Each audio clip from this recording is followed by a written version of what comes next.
আসসালামু আলাইকুম। সার্জারির ব্যাপারে একটা বড় মজার ঘটনা বলছি। আমার কাছে অনেক সময় অনেক রোগী জিজ্ঞাসা করেন যে, "ডাক্তার সাহেব, আমি যে অপারেশনটা করব কোমরের, এই পিএলআইডি অপারেশন বা অনেকে টিক সার্জারি বলেন, তো এটা আমি কোথায় করলে ভালো হয়? অ্যা বাংলাদেশে না ইন্ডিয়াতে কোথায় করলে ভালো হয়?" এখন প্রশ্নটা হলো যে বাংলাদেশে ইন্ডিয়া। এখন বাংলাদেশেও সার্জারি করেন না আর ইন্ডিয়াও সার্জারি করেন না। সার্জারি করেন একজন ব্যক্তি বা একজন সার্জন। দেশ কখনো সার্জারি করে না। তো সেই ক্ষেত্রে বাংলাদেশে ভালো হবে না ইন্ডিয়াতে ভালো হবে এই কথাটা বলাটা একটা ভেরি ডিফিকাল্ট একটা উত্তর ব্যাপার। তো সেক্ষেত্রে আমার সাজেশন হলো আপনি একজন ভালো সার্জন খুঁজে নেন। আর বাংলাদেশের আমার জানা মতে অনেক অভিজ্ঞ সার্জন আছেন যাদের সম্বন্ধে আমাদের আসলে অভিজ্ঞতাই নেই এবং আইডিয়াও নেই কত ভালো মাপের ভালো আহ, দক্ষ সার্জন আমাদের দেশে আছেন স্পাইন সার্জন স্পেশালি। তো আমি একটা ঘটনা বলতে চাচ্ছিলাম, আমার আম্মা আমাকে এই ঘটনা শুনিয়েছিলেন। আমার আম্মা মারা গিয়েছেন।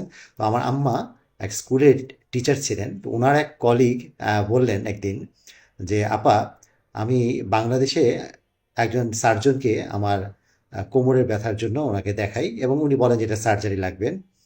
তো আমি এই কথা বলার পরে আমার মনে হলো যে যেহেতু আমার কিছুটা সামর্থ্য আছে আমি দেশের বাইরে এটা সার্জারিটা করাতে পারি কিনা।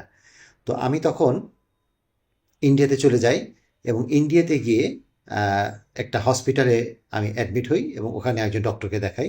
উনি বললেন যে আপনার এটা সার্জারি লাগবে এবং ইমিডিয়েটলি সার্জারি লাগবে, তবে আপনাকে একদিন একটু অপেক্ষা করতে হবে, কেননা আমাদের এখানটায় আহ, একজন বড় সার্জন আসবেন দেশের বাইরে থেকে। তো আমরা চাচ্ছি যে ওনাকে দিয়ে আপনার এই সার্জারিটা করিয়ে দিব। তো এতে আমি বড় আবেগে আপ্লুত হই যে ইন্ডিয়াতে আসলাম এবং সেখানেও বড় সার্জন বাইরে থেকে আসবেন, সো নিশ্চয়ই ভালো হবে। তো পরের দিন আমার সার্জন আসলেন এবং আমি যথারীতি হতবাক হয়ে তার দিকে তাকিয়ে থাকলাম এবং আমি দেখলাম বাংলাদেশে আমি যেই সার্জনকে দেখিয়ে এসেছি ইনি সেই সার্জন। আপনারা জানেন যে আমাদের নিউরো সার্জারিতে একজন পায়োনিয়ার নক্ষত্র, তার নাম হলো professor doctor Rashiduddin Ahmed sir.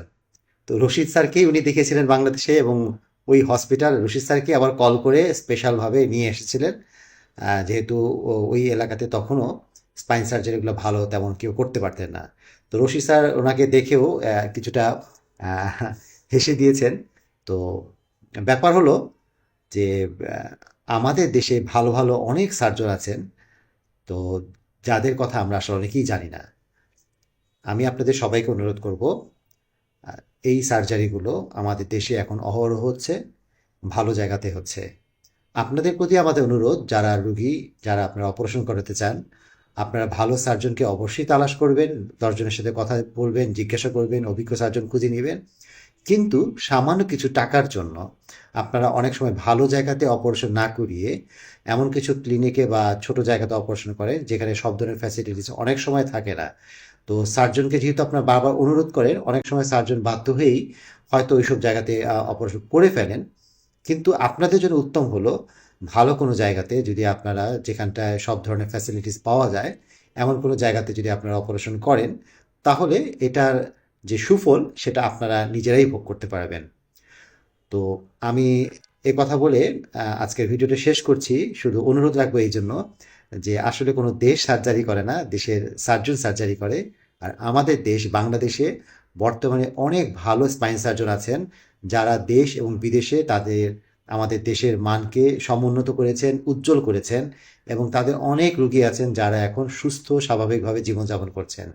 হ্যাঁ, ভুল ত্রুটি অথবা কিছু এদিক সেদিক হতেই পারে, তো সেটা হাতে গোনা। আর ব্যাপারটা হলো যে এটার পিছনে অনেকগুলো রহস্য আছে, অনেকগুলো কথা আছে। যেমন ধরেন, একজন রোগী আমার কাছে আসলো, সম্পূর্ণরূপে তার পেশাব পায়খানার কন্ট্রোল হারিয়ে আমার কাছে আসলো এবং বলল যে আমি অপারেশন করব, অপারেশন করে দেন। তো আমি তো তাকে অবশ্যই অপারেশন করব যেহেতু তার সার্জারিটা জরুরি। কিন্তু যেহেতু উনি পেশাব পায়খানা অলরেডি 1 মাস বা 3 মাস পার হয়ে এসেছেন, এটা ধরে রাখতে পারেন না। তো এটাকে ফিরানো, it will be very difficult after the surgery.